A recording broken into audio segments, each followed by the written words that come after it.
ecosystem for me has always been number one. So the developer mentality within the Bitcoin ecosystem is just unprecedented, as far as I can say. Most people think is being done by kids in their 20s, but you, because you're a savvy investor, have always understand real assets. You wrote a book called Fake, which is amazing. People should get it, about fake money and fake teachers and fake everything. If you ask a regular American, what is the dollar backed by, they won't be able to answer you. Or they'll tell you, well, gold, and you'll be like, well. Bitcoin is about, it's a network, right? And a network gets more valuable with more people joining that network. And again, it's basically rules-based money. They can't just keep printing it. Do I believe that Bitcoin's worth $1 million? Absolutely. I've been saying this all the time. We are all in for the same reason. I believe in Bitcoin as the best money, and I would say I'm a Bitcoin monetary maximalist. In the future, it wouldn't surprise me if we see centralized banks making transactions utilizing Bitcoin, because it is the most safe and secure network. You know, to move hundreds of billions of dollars in Bitcoin within 20 minutes, that's a significant improvement. And I do honestly foresee that world coming. Howdy, orange pill Donald Trump.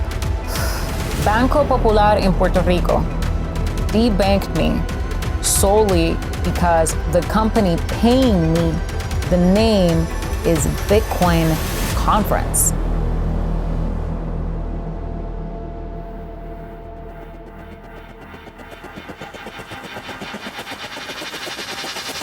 So how does a DA from LA orange pill the most famous man in the world, Donald Trump? So it was San Bernardino County. Okay. I started in LA, and then I went over to San Bernardino. Howdy, orange pill Donald Trump. I mean, this was a wild ride. Okay, so David Bailey, who owns BTC Inc., who has the Bitcoin Conference. And he's run Bitcoin Magazine for many years. Correct. So Right. BTC Inc. has Bitcoin Magazine, Bitcoin Conference, and I believe a part of UXTO. Okay. So I'm a big fan, obviously, of the Bitcoin Conference. I was also orange pilled by David and his wife, Emily. Emily's my best friend, so this is how we're all connected. When did they orange pill you? In 2022. Okay. All right. They gave me a ticket to the conference and they said, come check it out and just hear it out. There were a lot of really tough conversations that I don't think people understand what it was like. So for me, I'm like an all-in person, and David is like that too. It's like when we do something, we're all in. We're doing it all. But we were like, you know, we have to succeed. There is no turning back. And that's when we understood that we weren't only bringing Trump to Nashville, but we had to help him understand the space. We had to advocate for the space, because if he didn't win, the industry would die in the United States. And everybody that we knew would be out of work. We would be out of work. At this point, I was living in Puerto Rico. So like, this became my job. And so we had to sit down where we're having a very honest conversation of like, we can't fail. This is not an option. If we do, they will come after us. Because you helped Trump, right? Yeah, a lot of people would have been gone after, including him. And we had a dinner at one point with it was like the head of policy for Trump, and we're like, well, we better win or we're all gonna go to prison. And he's like, yup. It's like, I mean, and I don't want to say we were terrified, because that's not true. We're Americans. We're cowboys. We're wild. We're crazy. We're like, fuck it. We're going all in. We're doing this. And we didn't care about whatever happened. We were just like, there's no room for failure. We're not going to fail. This was not a thought. We didn't even have the ability to think about it. We didn't allow ourselves to think about it. And I think that was very big for us, because it allowed us to work from a space where we just executed constantly. So the first thing that we had to do after David's meeting with the president. And how did that go? It went really, really well. What happened? That's a story for David to tell. Okay. There are so many things in this process that we can share, and there are so many other things that we can't share. So I don't want to overshare things that I can't. But it went really, really well. He He was very happy. He wanted us to come on board and assist them. And he, if I remember correctly, he told David that he would be supportive of the community and that he would help us. I've been debanked by every single bank in Puerto Rico. Crazy. If I want to send a wire in Puerto Rico from one of the banks, all right, if I want to do it at Chase Bank, the bank I bank with, I just go to my phone, I open my app, right, and I send you a wire transfer. If I do that in Puerto Rico, I have to physically go to the bank, fill out paperwork, explain to them why I'm sending a wire and for what purpose. It's insane. Yeah. And I'm like, what do you mean you want to know why I'm sending a wire? I'm sending a wire because it's my money and I'll send it wherever the hell I want. Not anymore. Exactly. I know. And it's gotten worse now with banks. Not giving you cash if you ask for it, and then giving you the 20 questions on anything you want to do with what I thought was your money. Banco Popular in Puerto Rico debanked me solely because the company paying me, the name is Bitcoin Conference. Do you understand that I'm explaining to them that I don't get paid in crypto, that I am a consultant, that what I do is build relationships? And they go, yeah, but the company's named Bitcoin. And I go, this is a media company. Yeah, it doesn't matter because you get paid in crypto. I'm sorry. Do you see me depositing crypto in this bank? Crazy. I mean, and they shut down my account. Wow. Wow. It's wild. That's the legacy of the last 4 years of the administration. And now we're seeing all the FDIC stuff come out and what they were doing to the banks. And everyone's like, well, we didn't know this was happening. What are you saying? We've been telling you that this is happening for the last 4 years. What do you mean that you didn't know that this was happening? We're not that special. You're in Congress. How didn't you know? I want to jump into it, especially Bitcoin, because it's interesting to see a guy like you embrace this digital currency that most people think is being done by kids in their 20s. But you, because you're a savvy investor, have always understand real assets. You wrote a book called Fake, which is amazing. People should get it, about fake money and fake teachers and fake everything. But you recently said this, quote, Bitcoin is the easiest way to become a millionaire. Making millions as an entrepreneur is hard. I know. You have to be really smart, dedicated, and lucky to become a millionaire starting your own business. I say Bitcoin because Bitcoin does the hard work for me. That's why I love Bitcoin, unquote. Can you tell me about your relationship with Bitcoin and what you think about it and what you can tell other people? Well, we were talking about the start. I think I'll toss it back to you. How did your son get it finally? What happened with your son? How old is your son? Yeah, so Robert and I were just talking. I have two beautiful boys. They're now 6 and 8 years old. And of course, they grew up, online. They grew up playing games and they grew up with these digital assets on the games. Right. And so I'm trying to train them to be young men. I'm trying to teach them the things I learned as a kid. And my mom had me do a chore list and I would get my allowance. And so I'm trying to introduce the concept of money. Now, we did this for a couple years and they would get a pound here and a pound there. And they have these little piggy banks with like 80, 100 pounds. But they had no connection with what the money meant because they weren't out buying things. Last night, my son Damon realized that his pound sterling could be converted to Robux, which is the currency inside the Roblox video games. And his eyes went like this. And all of a sudden, he wants to do his chores. All of a sudden, he's calculating the pounds. He understands the exchange rates. And now he's got a relationship with money. Yes. If I could explain why I said your son. Please. I was a student of this man here, Dr. R. Buckminster Fuller. They consider him one of the greatest geniuses of our time, either geodesic dome. Yes. And I studied with Fuller for 3 summers. And every time I studied with him, he just blew my mind. But long before Bitcoin appeared, again, he's a futurist.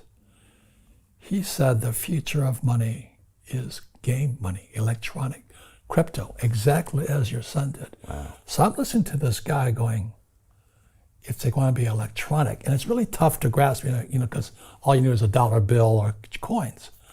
And GRUNT stands for Gross Universal Cash Ice, how our wealth is stolen via our money. So Bitcoin stops that. So when Bitcoin came out, I went, there it is, because he was warning us years and years and years ago that money is going to become electronic. And so it's money guided by laws and rules. You know, you can only print 21 million of them. You know, it's what you call a blockchain and all this. So it was pretty easy for me to accept what he said. This was in the 80s. When I saw it pop up, just like your son, I went, there it is. There it is. Okay. So, but I didn't, you know, like we're talking about Max Kaiser. He told me to get it at 50 cents. I didn't listen to him. Right. But anyway. So that's why you got it, because Buckminster Fuller had trained you to start thinking about the future. Correct. He had talked about it. And so when it came up, you said, that's it. I saw it and I went, but I still, you don't know yet, you know, because we can't see it. See, the problem is you can see a dollar bill, you can see a pound, you can see this. You can't see Bitcoin. So once I got it, so that's what he was talking about, Fuller was talking about, I started to study it. And again, it's basically rules-based money. Okay. They can't just keep printing it like the Federal Bank of England, Bank of Japan is doing. And then this is another book here I think I suggest people read. It's called When Money Destroys Nations. And this, I was in the wrong place at the right time. I was in Zimbabwe, I forget what year it was, when their Zim dollar collapsed. Right. And you know, today people laugh about it. I carry a $10 million Zim dollar with me. Right. It's like a 10 million or $1 trillion bill or something like that. Right. Yeah. Okay. But this book is by Philip Haslam. Easy to read. I suggest everybody read it because this is what's happening to the pound, the dollar, the yen, the peso, the euro. When money is going to destroy us, because today what America is doing is we're printing money to pay the interest. Now that's like getting a credit card to pay off your credit card. Yeah. I mean, what rocket science guys are at the Federal Reserve Bank? These guys are PhDs. You know, they're knuckleheads. How can you borrow money to pay off debt? That's what they're doing. And they're PhDs. Oh, they're so smart. But your son knows better. I know. Chris, welcome to London Real in Dubai. Big pleasure to be here. It's a big honor to be here. Thank you very much for inviting me. I think 2020, March, April, I watched you the first time. You didn't know at all who I was, but I definitely knew who you were. You were a very critical voice in the space. And I was thinking, wow, we need media like this. I think one time you said, I do not agree with everything you say, but I will fight till death for your right to say it. And that is beautiful. I think this is exactly what also Bitcoin is about. It's about freedom. Freedom is very important, especially during those times where we have evil growing. And it's a big pleasure to be here for sure. Wow. Well, thanks for saying that. Really appreciate that. And I feel like the Bitcoin community was one of the first communities to really embrace that freedom. But I didn't always know that. And so when I met you back in 2022, I was in Dubai, pretty much my first time ever. I was at the GITEX conference, which is this massive tech conference downtown. And there was a little section where crypto was. And I bumped into a couple of you kind of high-level crypto guys in Dubai. And I think I first met Carl the Moon, and then later I got asked to come to an event. And Da Vinci was there. I met you. I met Crypto Kid and Crypto Jack. And I'll be honest with you, I was completely surprised with how welcoming you guys were. I mean, here you are at the top of your game, right? You know, making crazy money, and yet you still allowed me to kind of come in your circle. And I remember telling you guys, wow, you guys have something special here. And the other thing I noticed is that you guys weren't competing with each other. You know, and if you look at those names I just mentioned, you know, in any other industry, Chris, I think they would be trying to beat each other and, you know, fighting with each other. And yet you guys were supporting each other. I still remember Crypto Kid is this 15-year-old kid there. And you're like, yeah, keep going, make another video. You guys were really promoting him. And you had this kind of abundance mentality, Chris. And I was really impressed. And so I was like, these guys are different. And so, you know, I kind of want to go into that and try to find out, because the leadership comes from the top, you know, and I believe that mentality is in you. I think it's in Carl. I think it's in Da Vinci. today you posted on your Instagram, and I think you posted you were at 1.6 million followers on Twitter. And you said another milestone growing so fast. You said it's unreal. 8 years ago, I drove a taxi. Now I pop up on YouTube if you search Bitcoin most of the time. And I was #1 trader out of 50 million people on Bybit recently. You said everything seems so unreal. Every day I need to ground myself and make sure I don't lift off. All my gratitude goes to God first and to my family and you guys for supporting. Thank you from the bottom of my heart. Bro, that's heavy. Thank you. Yeah, it was a nice moment. Again, every day I wake up and I realize what's happening. It's crazy, and it seems still unreal after 8 years. I mean, crypto is crazy. What you just mentioned before, that we are supporting all each other. I mean, if you understand what Bitcoin is about, it's a network, right? And a network gets more valuable with more people joining that network. If you have 2 telephones, there's just one connection in between them. If you have 3 telephones, there's 1, 2, 3. If you have 4, 1, 2, 3, 4, and in between you have 5, 6.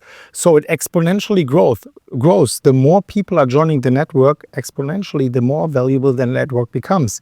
That's the case for Bitcoin. That's the case for your own network also. So us YouTubers, we are usually sticking together. In crypto, I think everyone kind of understands that, with some exceptions. There are always good and bad people, but even exchanges are collaborating behind the scenes with each other, right? No one is really fighting each other, because in the end of the day, everyone in crypto, if you are a force for good, we are all in for the same reason. And there is no reason for competition. We need to stick together to grow like as a kraken, to eventually take over the world in a good way and improve what's going wrong at the moment with the traditional financial system. Now that's great in theory, but to see it happen in practice is another thing. Yeah, that's true. Because 8 years ago, you're driving a taxi. Now the taxi's driving you. I just met you outside. And, you got, a lot of other things that you can do whenever you want to do it. And I don't know many other industries where someone like that would stay grounded. You look at music and Hollywood and movies and even influencers in other spaces, and they're going to get to a point where they seem invincible. They seem like Superman. They seem like they deserve it.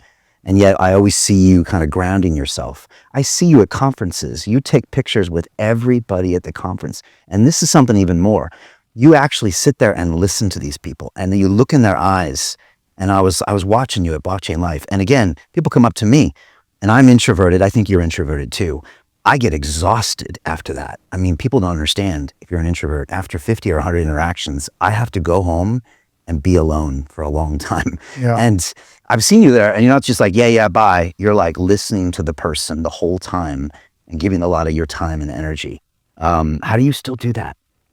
Well, it's the reason why I go to these conferences, right? As we talked before the recording, I don't want anyone's business. So I go to these conferences, I speak for free, I don't take any money. I promote the conference if I think it's a good conference. And I go mainly for the reason just to meet the people who are watching me every day in real life, right? So I think, okay, I go there for 3 hours. These 3 hours I will fully dedicate to my followers. And if I was on the other side before, I was a follower of other people, right? These YouTubers back in the days, they helped me to discover Bitcoin. So that's why I think I kind of owe those people who are partially also the reason for my success to just dedicate some time to them and listen to them. So it's always a big pleasure to meet those people. But just as you said, I think everyone watching this, they will think I'm a big extrovert. But yeah, I definitely have a big part of myself being an introvert. So I feel that also after the conference, even though I seem like an extrovert, I am a little bit exhausted. And when I'm coming home, I need to relax a little bit. And it rather takes a little bit of my energy than it gives me. But I do think I'm a little bit something in between, because when I'm on stage, I'm definitely more energized afterwards than before. Just all these actual interactions, they are a little bit draining.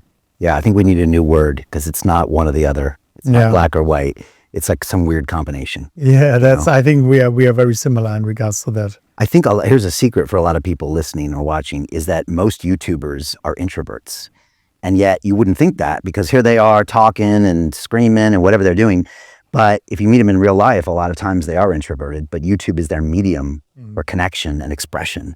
And so same with me. I mean, I do a TED Talk or you'll see me doing this, but I'm an introvert giving a really good impression of an extrovert. And I think actually that's where the power is. If you can work on your shortcomings or work on the things you're not as good at, if you can find an introvert that can act extroverted, I think that's more powerful than an extrovert, because an extrovert has to have people around him all the time. Whereas I think it's good to be amongst yourself sometime and connect with your heart and plan what you want to do. So I think it's a nice combination. I was at the Satoshi Roundtable in Dubai. It was my first time there. It was the 10th annual event. And it's this kind of invite-only, unconference, so many OGs there. People that don't go to conferences are there. It was 5 days at the Palm in Dubai. We couldn't disclose the location. We weren't allowed to put any social media posts, but we went deep on the topic du jour, and it was BRC20. It was building on the Bitcoin ecosystem. Munib was there. A lot of people were there, and I sat in and listened to a lot of these conversations. And honestly, the biggest topic there was probably building on Bitcoin. Yeah. And it was interesting to see where we were. I mean, I'd heard a lot of talk of BRC20, but I walked away from that conference realizing that no one really had figured it out, and it was still a little clunky. Now, we saw runes come from there. Obviously, a lot of OGs were there on Bitcoin, and the big concern I think Bitcoiners have is security when you go to layer 2. It's the one thing where people say, yes, we agree. It's the most decentralized network in the world. It's proven itself. 13 years has never been down. It's the biggest supercomputer on the planet by a factor of, I think, 1,500 compared to CERN's supercomputer. But that's great. But if your layer 2 doesn't have security, then it doesn't matter. And so a lot of people are still trying to build on Bitcoin, which has so many challenges. Like, do you think about some of those issues? Are those going to be ongoing concerns to bake in that security? Has Merlin Chain figured that out, or is that something that'll always be a process of keeping it secure? No, I think that's why Merlin Chain really stands out, to be honest with you. It's utilizing that underlying Bitcoin core layer consensus algorithm whilst providing that scalability solution through ZK rollups. And then obviously having the EVM compatibility, or should I say virtual machine compatibility, which obviously the smart contracts, etc. That really starts to open up the floodgates for different applications like DEXs, AMMs, perps, you name it. Anything with a smart contract in it can obviously run on that application. So we're seeing that starting to be incorporated across the variety of different Bitcoin layer 2s. But that's where I say the Bitcoin ecosystem for me has always been number one. So the developer mentality within the Bitcoin ecosystem is just unprecedented as far as I can say. Everyone might be scaling and developing different solutions, but then those learnings are obviously easily shared because we are all on the same mindset and the same mission, which is to scale the adoption of the Bitcoin ecosystem. And that's what's fundamental here. It's about reaching that end goal, essentially. And so when we look at, the market caps or the TVL, which is currently on the Bitcoin side versus the EVM side, I firmly believe that the TVL, total value locked, some of it will migrate over from the EVM side. But then as we unlock that Bitcoin market cap itself and really unleash that capital efficiency, that's when we're going to start seeing the Bitcoin ecosystem explode. And the beauty of the Bitcoin layer 2s, obviously being directly connected to the core consensus algorithm, is that it's utilizing the Bitcoin, obviously, for transaction fees, etc., at the root of all the transactions. So everything that's getting built is benefiting the Bitcoin ecosystem. And for people that are watching and listening to us, I think part of the reason that people love the Bitcoin chain is because ultimately, it's probably the most censorship-resistant, probably database in the world. 100%. If it's written on that Bitcoin chain, you could argue it's very hard to unwrite it. And for someone who's been censored before, you could argue, you could put it on the Ethereum chain, but it's like, well, yeah, but if AWS goes down, we don't know what's going to happen. But with Bitcoin, if you could literally inscribe things on there, it's very hard to undo that. It really is as close to immutable as you probably can find. And 100%. That in itself has such high value that make people want to be associated with this chain for the future. And that's real world assets, everything being tokenized. Yep. Ultimately, if it's on the Bitcoin chain, you can probably sleep well at night that it's going to be there forever. Couldn't agree more. And to be honest with you, I think in the future, It wouldn't surprise me if we see centralized banks making transactions utilizing Bitcoin, because it is the most safe and secure network. You know, to move hundreds of billions of dollars in Bitcoin within 20 minutes, you know, that's a significant improvement. And I do honestly foresee that world coming. Right. It's just a matter of time. And they're going to want to trust something. Yeah. And that's what it's all about at the end of the day. 100%. Yeah. It's interesting. There's this thing on the internet called the Wayback Machine, where you can go back and see what was on the internet at different points in time. Mm-hmm. There's also some interesting points where people have said that's been changed. That actually somebody's gone in, I won't point the finger, but actually messed with the Wayback Machine to where it actually doesn't reflect what was on the internet in the past. And it's a great example that things that we think are set in stone aren't. And until you can really have it on something that can't be tampered with by governments or media companies or technology companies, which are more powerful than governments, then you don't really know. And again, he told me before we started, history is written by the victors. But if you can rewrite history in the future, then you don't really know what your past is. 100%. So again, Bitcoin brings something that people think of Bitcoin maybe as a store of value, or maybe as a supercomputer, maybe as a superhighway, as Cathie Wood says. But it's interesting to think of it as maybe the only source of truth out there. And you can describe anything on there, from a book to potentially a movie to anything. Right? Why shouldn't our history be inscribed as it's happening now in real time? Yeah. You know, that provide that immutability for future generations. Yeah. That's not a bad vision to have, really, is it? I was talking with someone recently and I said, someone from North Korea could inscribe something on a block of Bitcoin and we could all see it and it couldn't be censored. And they were like, wow, I never thought of it that way. Yep. You know, it's almost a form of pure human communication that can't be tampered with in a world where we have to really start wondering where our information comes from. 100%. And we have to be more vigilant on that as well, with, you know, with AI coming out, etc. Right. You know, unfortunately, root source databases, or should I say applications, are only as good as the root source databases that they're connected to, right? So if we look at the big players like Google, Meta, etc., where AI applications are concerned, I mean, that's going down a whole different rabbit hole, but it's all still interlinked with the immutability of Bitcoin, etc. Yeah, and it's important because people might say, oh, I don't care about crypto, I'm not invested, my money's in my bank. But it's like, okay, what about your digital your identity? What if in the future your identity could be altered or changed, and the only way you know is if it's inscribed on the Bitcoin chain? Yep. And so it actually is going to affect everybody. And then with AI, what if there's a digital version of you out there and we can't prove that it's you?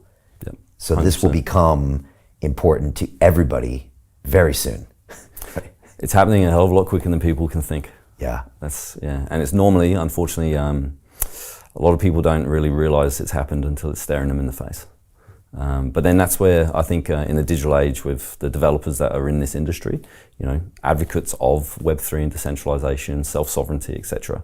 The more I go into this rabbit hole, the more we're actually all banding together, not against the governments, I don't mean like that, but to actually utilize the technology in an altruistic way, as opposed to a censorship surveillance method. You know, there's two varying different degrees of execution here, right? So it's up to us as individuals to decide what side of the fence we're on, I guess. You spoke earlier about Bitcoin, and Bitcoin's been this incredible story that, quite frankly, has been decoupled from the rest of the market the past year or so.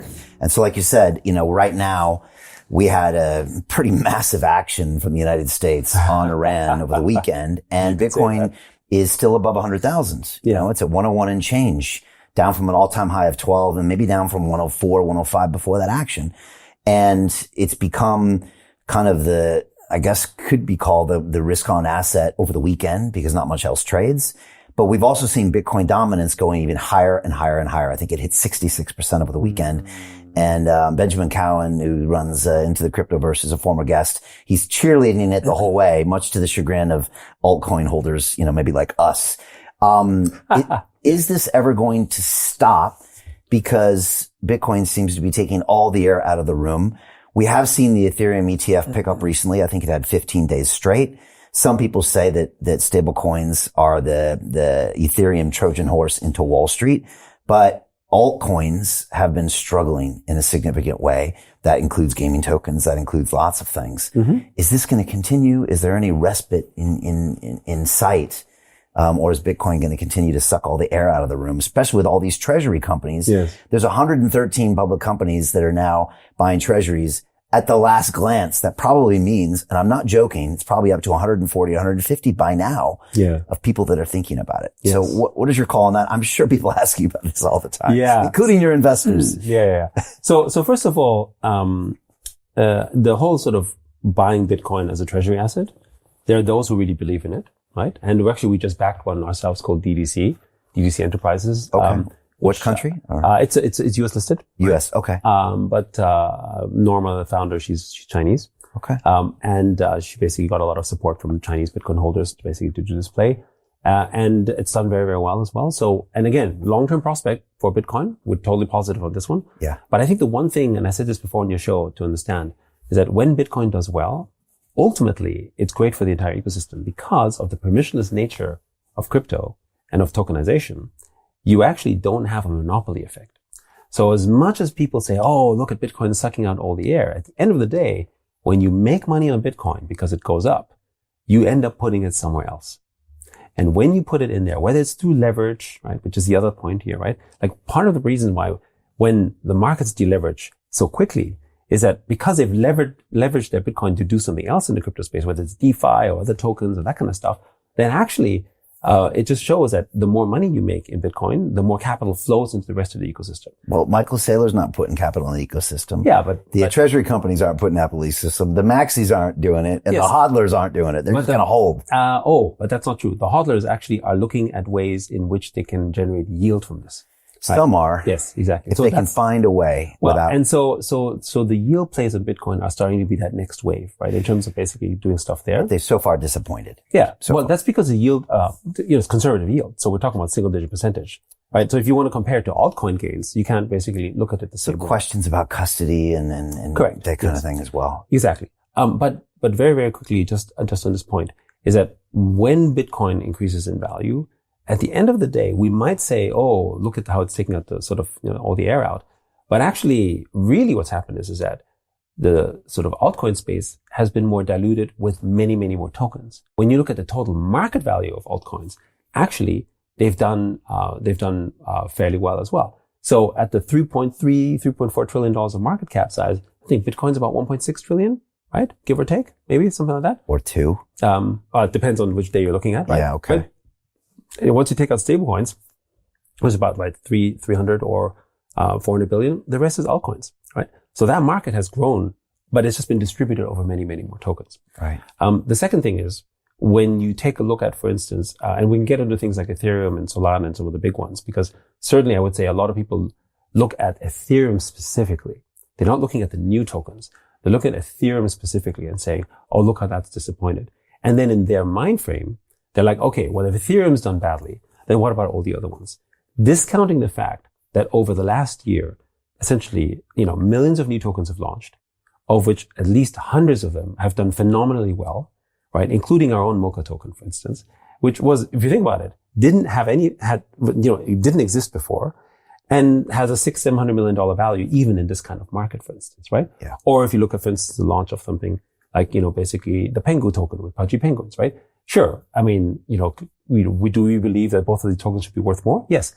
But again, we're talking about a token that essentially did not exist up until December of last year and now has a value of somewhere between $600 to $800 million as well and trading very, very actively. So we shouldn't forget that that's what's happening. And so this to me is the reason you look at altcoins versus Bitcoin. Bitcoin is basically your gold.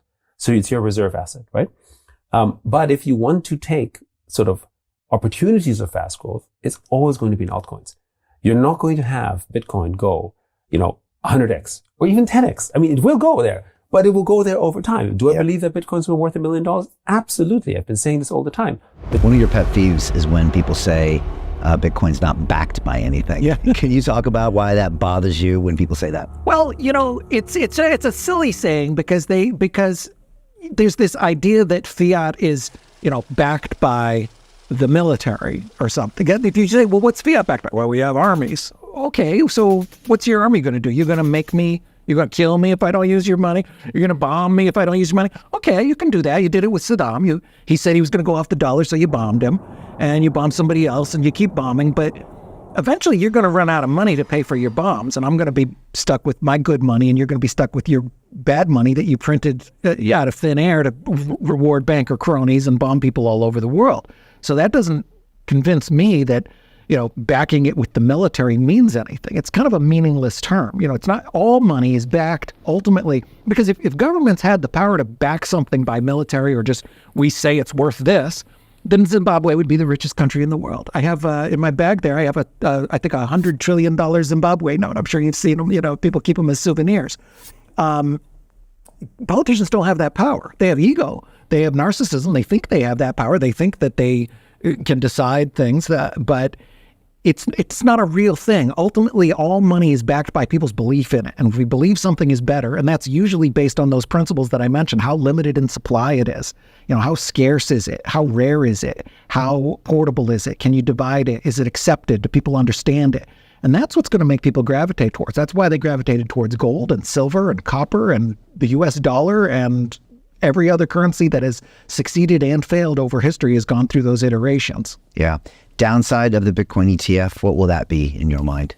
That's a great question. There is a big downside, which is the centralization of custody and control. And it's inevitable. And also, if history repeats itself, we can predict that these ETFs and these big asset managers will end up with a lot of Bitcoin, and they'll learn a lesson that has been a painful lesson for a few other people in history, where they're going to think that they can change Bitcoin. Well, I'm the adults in the room, and I'm going to tell you how it is, and you need reasonable KYC and AML in your code, of course. And if the developers won't do it, we're going to ignore that chain and make our own chain. Well, that's been tried, and it's probably not going to work. So I would predict that there's going to be another fork at some point, maybe the BlackRock fork or the AML KYC fork or something. And, I predict that some of these institutions might get behind it or not, but I also predict that exactly what's happened before, the decentralized army of cyber hornets and the nodes are going to decide that the real money is the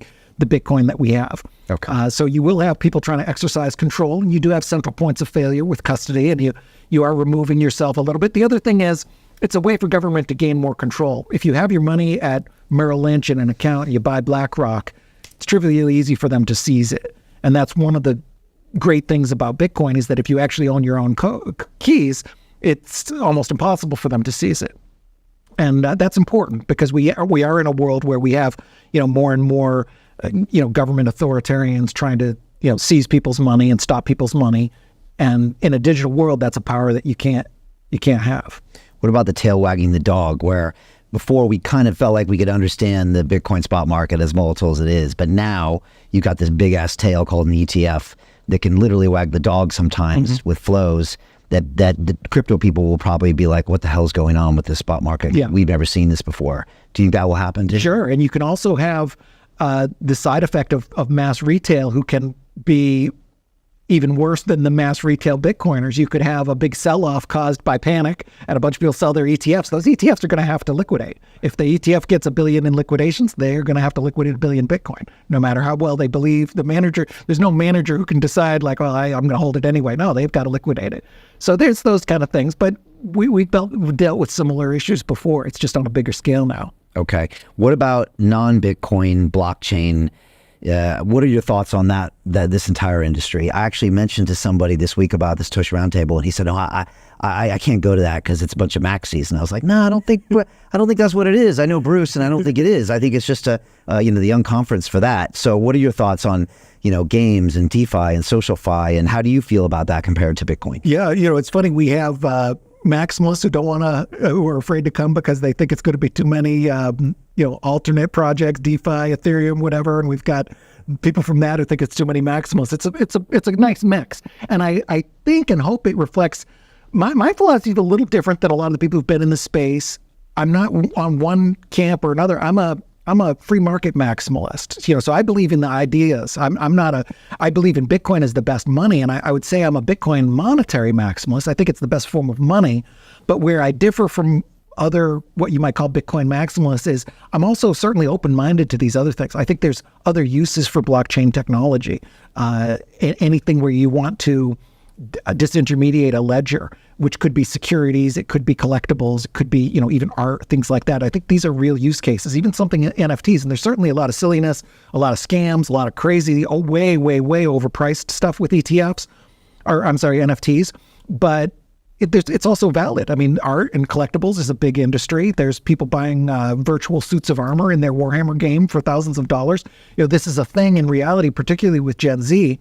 So I'm open-minded to these things, and I haven't been real active, and I haven't bought a lot of these alternative coins and things like that. I'm not active with a lot of these ecosystems, but I'm in favor of letting everybody do everything, particularly if they do it kind of a fair launch. I'm not in favor of a lot of these heavy fundraising kind of projects, but even with those, I'm like, hey, if you tell the truth and you don't rob people and you're not dishonest, a lot of them are pretty honest about when they do it. I was fortunate enough to buy into Ethereum in the early, at the crowd sale. And I wasn't sold some bill of goods like, oh, this is going to go to the moon. I mean, if I would put a lot more money into it. I didn't know it was going to go from a penny to $2,000. It was kind of an experiment. When I gave that money, I thought I was kind of donating to Vitalik's project. Vitalik was a Bitcoiner. And that, because there wasn't anything other than Bitcoin then. He was a Bitcoiner. He worked for Bitcoin Magazine. And here's this Bitcoiner who said, hey, I've got an idea. It's kind of like colored coins, but it's its own chain. I'm like, that sounds cool. Sure, go for it. Try it. And that's my attitude about everything. Yeah, try it. Let the market see if it works. Let the market, maybe you want to have a big pre-mine. I don't like pre-mines, but if the market likes it and you can add value, yeah, go for it. Tell the truth. Don't rob people. Don't hack people. Don't steal. Don't commit fraud. We're cool. Let the market decide everything else.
Final thoughts, advice, maybe to a younger generation who is getting amped up on this bull run, right? They're seeing all the things that we were seeing at the end of 21. And now you've lived through it, I've lived through it. And is there anything you can tell them about what to do or not do when you're on this fucking rocket ship that is crypto? Yeah, so, yes. It's okay to take profits here and there. I get the whole hodl or hodl strategy, but it's okay to clip some coins off for yourself here and there to create a little layer of defensiveness and security for your family. It's okay to do that. I'm not a big believer in leaving yourself so exposed that if things drop 80 or 90%, you're back to square one in your life. Particularly if you've owned a coin that's gone 7 to 8 to 1, take a little bit of profits, not to be cliche, but you know the story. The bulls and the bears, they make money, the pigs get slaughtered. So don't be a know-it-all. I was making a fortune at the age of 27 in biotech. Brian, do I have a medical degree? Am I a biotech expert? Probably not. I'm not, Brian. But you know what? I thought I was. I thought I was the guru of biotech. And I got smoked out of my positions due to overconfidence and options and call strategies and leverage, and because I was a guru. But I'm not a guru. Okay, and so the market can take you out, and the market can outlast your liquidity. So yes, be determined, have a point of view. But before this podcast started, I said to you, it's not the things that I worry about that have hurt me. It's the things that I know with absolute certainty that I'm completely wrong about that hurt me. Right. And so just be humble enough to recognize you may think something with absolute certainty, but you may be wrong about it. So just say, okay, I may be wrong about this. Skim a little, put it away for yourself, and you'll live to fight another day if you do that. That's my message to younger people. Such a good message. There's a great line. I had a guest who said, nobody ever went broke taking profits. It's a great line, and it's very true. So take a little bit, put the buffer in. Hell, do it now. Don't wait for something. Put the buffer in. I did. I said, I got to take a little bit off the table. This will guarantee the safety of my living standard. It'll guarantee the safety of my business if there's another big downturn. And but again, I got a lot riding, and I'm a big believer. But if you take 10% of the profit, you still got more money in the game as a result of a 7-to-1 move. Yeah. You know what I mean? Yeah. Super good advice. Yeah. And Don't yet be too greedy. So many people don't follow it. Mooch, thanks so much for the time. Really appreciate it. It was great to be on. It was always a pleasure, and you got a great show. Congratulations on what you built. Thank you, man. Wishing you all the best in the future. Thank yeah. you. All right, Good to see you. Good to you.